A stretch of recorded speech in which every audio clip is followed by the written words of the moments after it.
Bilateral series জেতা আর এক প্রকার ওয়ান সাইডেড বাইল্যাটারাল সিরিজকে কনভার্ট করে দেওয়া, সেটার মধ্যে একটা ফারাক আছে।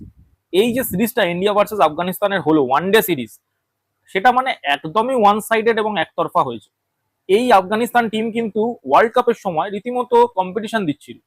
সেই আফগানিস্তান টিমের হঠাৎ কি হলো যে আফগানিস্তান টিমের এই অবস্থা যে তারা ইন্ডিয়ার বিরুদ্ধে কম্পিটিশনই দিতে পারলো না। যে টিমে বুমরা, সিরাজ এবং বিরাট কোহলির মতো প্লেয়াররা নেই, রেস্টেড, একটা রোহিত শর্মাকে যদি আমি ছেড়ে দিই, জাদেজা, অক্ষর প্যাটেলও নেই এই টিমে, তো খুবই একটা ইয়াং টিম নিয়ে কিন্তু ইন্ডিয়ান টিমও খেলেছে। তো সেই টিমের বিরুদ্ধেও এক প্রকার প্রায় দাঁড়াতেই পারলো না এই আফগানিস্তান টিম। এবং এই ওয়ান সাইডেড বাইল্যাটারাল সিরিজে যে দর্শকদের ইন্টারেস্ট কতটা পড়েছে সেটাও কিন্তু বোঝা গেল। মানে ভিউয়ারশিপের দিক থেকেও বা যে কোনো দিক থেকে, মানে কারোর মুখে এই সিরিজটা নিয়ে আলোচনাই হচ্ছে না। India one sided last match জিতে গেল 9 উইকেটে এবং সবচেয়ে ফাস্টেস্ট চেজও করে ফেলেছে এবং খুব ইজিলি ম্যাচটা বার করে নেয়, 9 উইকেটে জিতে যায়, কোনো কম্পিটিশনই হয় না। তো ম্যাচটার প্রথম থেকে কি রেজাল্ট হয় এবং এই সিরিজের কি বেনিফিট, সেটা নিয়ে এই ম্যাচে ডিটেলস আলোচনা করব। নমস্কার, আপনারা দেখছেন সৌমোস লাইভ। এখানে কিন্তু কোনো রকম হেজিটেশন ছাড়াই কমপ্লিটলি অ্যানালাইসিস করা হয় প্রত্যেকটা ম্যাচ। তো চলুন শুরু করা যাক।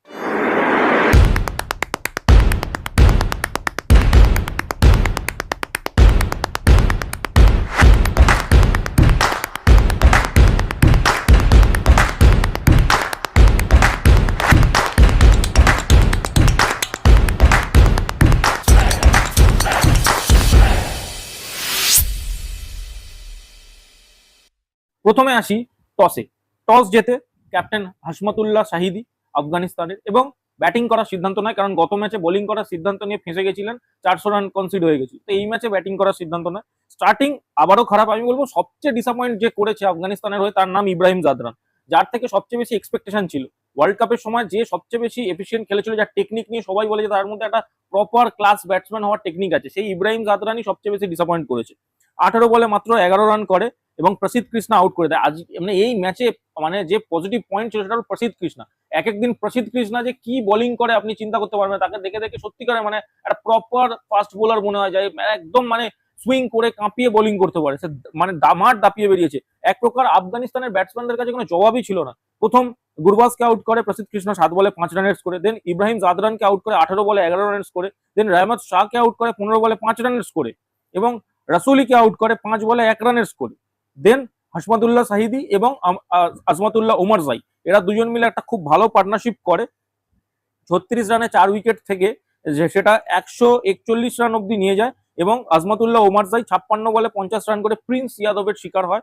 দেন মোহাম্মদ নাবিকে গুরনুর ব্রার আউট করে দেয়। হাসমাতুল্লাহ সাইদি যদিও 131 বলে 102 রানের ইনিংস খেলে, তাকেও প্রসিদ্ধ কৃষ্ণাই আউট করে।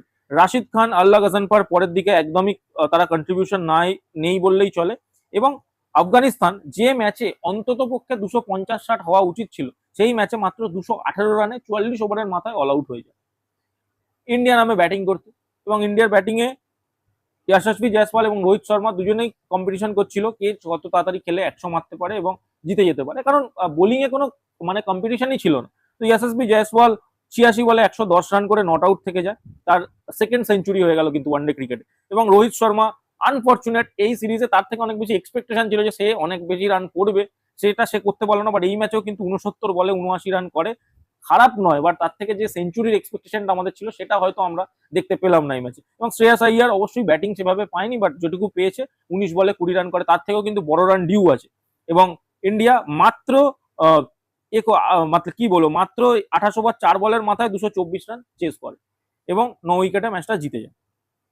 ম্যাচের যদি মেন হাইলাইট পয়েন্টগুলো বলি, প্রথমত আফগানিস্তানের জন্য হাসমাতুল্লাহ শাহিদি এবং আজমাতুল্লাহ ওমরজাই, এরা দুজন মিলে কিন্তু ইনিংসটাকে ধরে বিল্ড করেছে। যদিও টপ অর্ডারের কোনো সাপোর্ট ছিল না, তারপরেও কিন্তু এদের দুজন মিলে একটা ম্যাচ বাঁচানোর তারা চেষ্টা কিন্তু করেছে, বলে লাভ নেই। কিন্তু প্রসিদ্ধ কৃষ্ণা, মানে এই প্রসিদ্ধ কৃষ্ণা কিন্তু এক একদিন প্রচুর মার খায় এবং তখন আমরা তাকে অ্যাভারেজ বোলার বলি। এবং আজকের ম্যাচে এমনই বোলিং করেছে যে তাকে আমরা বাধ্য হচ্ছি, অ্যাজ এ ক্রিকেট এক্সপার্ট বলতে বাধ্য হচ্ছি যে এক্সিলেন্ট এর ওপরেও যদি কিছু থাকে সেই রিমার্কটা সে পাবে।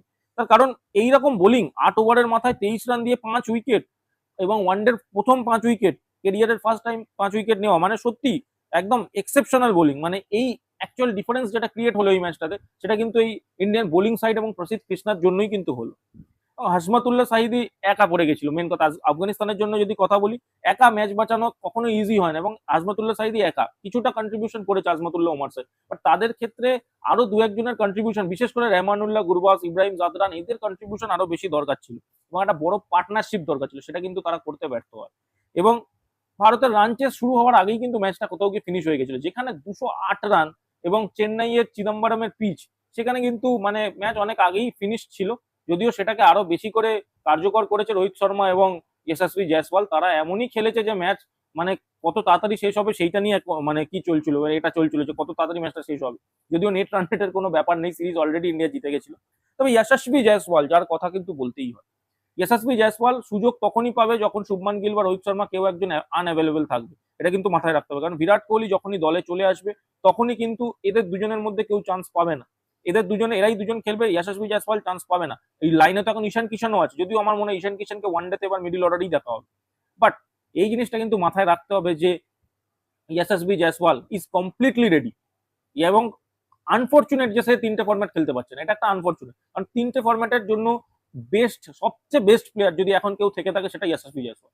ওয়ানডে হোক, টি20 হোক, এবং অবশ্যই করে কিন্তু টেস্ট, তিনটেতেই তার মতো বেস্ট পারফরমেন্স কেউ বার করতে পারবে না, এবং সে কিন্তু বেস্ট, অ্যাকচুয়ালি বেস্ট, যে 3টে ফরম্যাট খেলতে পারে। বিরাট কোহলি যেরকম একটা সময় ছিল যে 3টে ফরম্যাটেই তাকে ছাড়া টিম ভাবা যেত না, সেরকম কিন্তু যশস্বী জয়সওয়াল শুধুমাত্র আনফরচুনেট সে যে চান্স পাচ্ছে না। টি20 ক্রিকেটে বৈভব সূর্যবংশী আছে, ফার্স্ট 11-এ অবশ্যই করে মনে রাখতে হবে আমাদের অভিষেক শর্মা এবং সঞ্জু স্যামসন, যারা ওয়ার্ল্ড কাপ দাপিয়ে এসছে, তারা আছে। তো কোথায় চান্স পাবে যশস্বী জয়সওয়াল? এবং আপনি যদি ওয়ানডে দেখেন, শুভমান গিল আছে, রোহিত শর্মা আছে, এবং যদি আমরা কিপারের হিসাবেও দেখি যে ব্যাকআপ কিপার যাবে, তাহলে সেটা ঈশান কিষানই যাবে এই মুহূর্তে দাঁড়িয়ে। তাহলে এখানে তো কোনোভাবেই জায়গা হচ্ছে না যশস্বী জয়সওয়ালে, তো সেটা আনফরচুনেট একটা যে তার জায়গা হচ্ছে না। তবে সে কিন্তু তার যে ইনিংসটা খেলেছে, এমন ভাবে ব্যাট করছিল যে শুরুর থেকেই পুরো যশস্বী জয়সওয়ালকে দেখে মনে হচ্ছে সে কিন্তু ম্যাচ ফিনিশ করেই যাবে। এবং যেভাবে শর্ট সিলেকশন ছিল তার, সত্যি করে বলতে মানে একদম কমপ্লিটলি কন্ট্রোলে কিন্তু ইনিংসটা খেলেছে, এটা বলতেই হবে। এবং রোহিত শর্মার ইনিংস, রোহিত শর্মা 79 রান করেছে। আমি আবারও বলছি, আমি মানে ডিসঅ্যাপয়েন্ট হয়েছি, তার কারণ রোহিত শর্মা থেকে অনেক বেশি এক্সপেক্টেশন, এইরকম সুযোগ সবসময় হবে না। তো সেই জায়গায় কিন্তু আনফরচুনেটলি রোহিত শর্মা মানে বলতে বাধ্যই হচ্ছে যে রোহিত শর্মার যে ইনিংসটা, সেটা আমি অনেকটা মানে রোহিত শর্মার ইনিংসটা খুবই গুরুত্বপূর্ণ, বাট সেটাকে আমার এক্সপেকটেশন যেটা ফুলফিল করতে পারে, আমি একটা সেঞ্চুরি বা নট আউট ইনিংস এক্সপেক্ট করেছিলাম রোহিত শর্মার থেকে। এবং অবশ্যই কিন্তু সিরিজের বড় যেটা শিক্ষা, সেটা কিন্তু গিল, ঈশান কিষানের গিলের যে পার্টনারশিপটা ছিল সেকেন্ড ম্যাচে, ফার্স্ট ম্যাচে শুভমান গিলের যে পারফরমেন্স ছিল, থার্ড ম্যাচে যশস্বী জয়সওয়াল এবং প্রসিদ্ধ কৃষ্ণার যে পারফরমেন্স, রোহিত শর্মার কনসিস্টেন্ট থাকা, এই সমস্ত কিছু নিয়ে কিন্তু এই সিরিজ থেকে অনেক কিছু পজিটিভ পয়েন্ট আছে। এবং আরো যেটা বলতেই হয় যে গুরনুর ব্রারের মতো নতুন বোলারকে ফার্স্ট ট্র্যাক করানো এবং তার ভালো পারফরমেন্স, প্রসিদ্ধ কৃষ্ণার ভালো পারফরমেন্স, হর্ষ দুবেকে নতুন একটা সিলেকশনে নিয়ে আসা, জায়গা দেওয়া, এবং কিছু কিছু জিনিস সত্যি কথা বলতে কি খাপে খাপ হয়েছে। যেমন ঈশান কিষানের পারফরমেন্স, এটাও কিন্তু বেরিয়ে এসছে। তো দেখতে হবে যে ইন্ডিয়া এর মানে পরে যে ওয়ানডে সিরিজগুলো পাবে সেগুলো কেমন ভাবে চলে। এই সিরিজের আগে যে শুভমান গিল, অ্যাকচুয়ালি তার উপর কোয়েশ্চেন ছিল যে ওয়ানডেতে কিন্তু তার পারফরমেন্স খুব খারাপ ছিল, এবং সে কিন্তু কমপ্লিটলি নিজের যে ক্যাপ্টেন্সি স্কিল সেগুলো দেখিয়েছে এবং অ্যাজ আ প্রফেশনাল হিসেবে কাজ করেছে, এবং 3-0 খুবই ইজিলি আফগানিস্তানকে কিন্তু হোয়াইট ওয়াশ করেছে। আপনাদের কি মনে হয় যে এই সিরিজের সবচেয়ে বড় পজিটিভ কি ছিল টিম ইন্ডিয়ার জন্য, সেটা অবশ্যই কমেন্ট করে জানান। এবং কিছু যদি উইকনেস চোখে পড়ে থাকে সেটাও কিন্তু অবশ্যই কমেন্ট করে জানাবেন। ভিডিওটা ভালো লাগলে ভিডিওটা লাইক করে দেবেন, বন্ধু বান্ধবদের সাথে শেয়ার করে দেবেন, এবং চ্যানেলে নতুন হয়ে থাকলে কিন্তু চ্যানেলটাকে সাবস্ক্রাইব করে দিয়ে যেতে ভুলবেন না। এই বলে আমি ভিডিওটা শেষ করছি। ধন্যবাদ।